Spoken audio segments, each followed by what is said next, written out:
Welcome here, Punch Out Boxing. Delighted to be here with an absolute legend of the sport, Kevin Mitchell. Kev, great to see you here down at the tkoboxing show in Barking. Yeah. Do you have an interest in one of the clubs here? Well, it's my mate Johnny runs it. It's his club, so basically I've come down for that. And mate Reece Taylor, he's little sandbox today, so I'll come down to watch him fight, and that is his first fight. He always spoiled my career, Reece. And when I was a kid growing up, Reece was a bit of an MC. And so I was following his career, and as I got older, he followed my career. So when mates, I knew Johnny M's was his first show, so basically, come down to support the kids. Well, it's always great to see a legend come back to his roots and keep supporting things. Yeah, I mean, I was just looking back, memories of your career. Obviously, I remember you mostly for the Murray fight and probably the Prescott fight because he stood him on his head, I think a month or two after he sent Khan into orbit. But yeah, I'd forgotten Big Cherry just what top level career you actually had. You fought just about all the top guys. And a lot more pro fights than most of these modern fighters have. When you look back, happy with your career? Yeah, I was happy with it. No, I think if I'd have chose things business-wise, management, very differently, I think I'd have been a lot more successful on winning the major belts. That's learning curves. That's taught me from my life. The more I'm doing that, managing and coaching fighters, moving forward with other fighters and coaching them and doing the right thing with my fighters, it's taught me. So I'm very fortunate to have had the career I've had. I've learned so much in that. I'm able to pass it on now with other fighters. So yeah, I'm very lucky in that. I had a good career. I had a 43 fight career. I only lost to 4 world champions. Yeah, I had a good crack at it.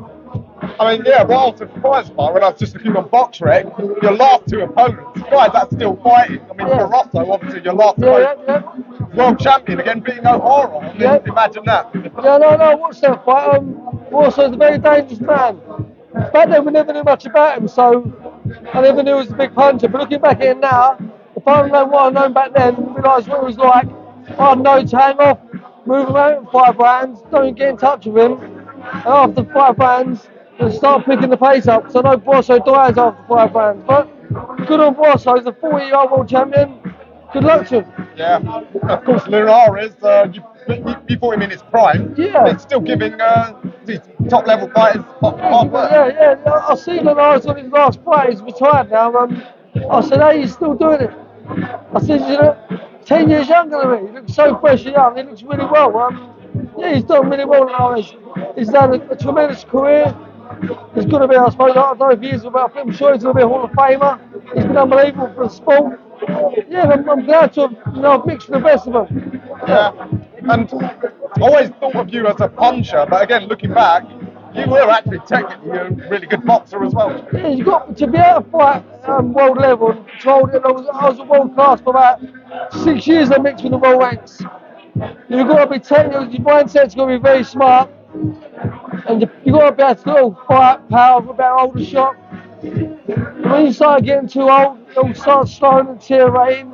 You can't hold the shots that you once used to hold. So basically, yeah, I had a good crack here, but in the end, I think at 20, I retired at 31, I think. I think for me, it was the perfect time to get out for me personally.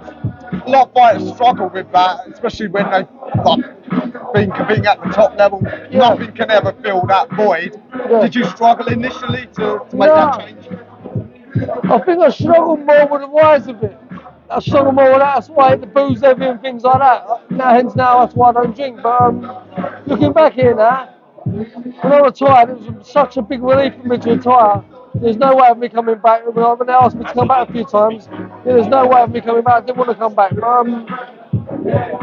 Retirement for me was the best thing. And coaching now, I love it because I'm still involved in the sport.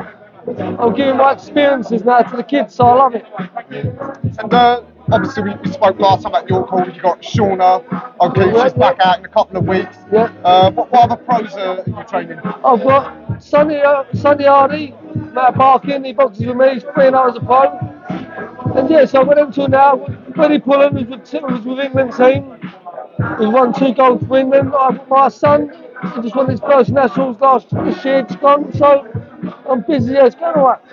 Oh, so your son's followed in your Yeah, footsteps. yeah, bring a few little stable through, yeah, bring them through, yeah. But you know, most of the great fighters had a dad or an older brother that sort of started them off. So Done something, yeah. that's a good He's start. he's very good. I think he's had 34, 129, so he's a good fighter. He's good, yeah, he's a good fighter, yeah. All right. Well, we can keep our eye on him. Yeah, definitely Mitchell do so. Jr. may well go up to great things. As for this show, amateur show here, some great talents. Or young Tommy Levy, future star, isn't he? Yeah, he's a star himself, and he's got a lot going for him. He's got to nurture his boxing, but I'm sure he will do as he goes up, getting older. With Johnny's stable, coaches and that, I'm sure they'll do the right thing by him, coaching him correctly. But what is a character, isn't he? What a character.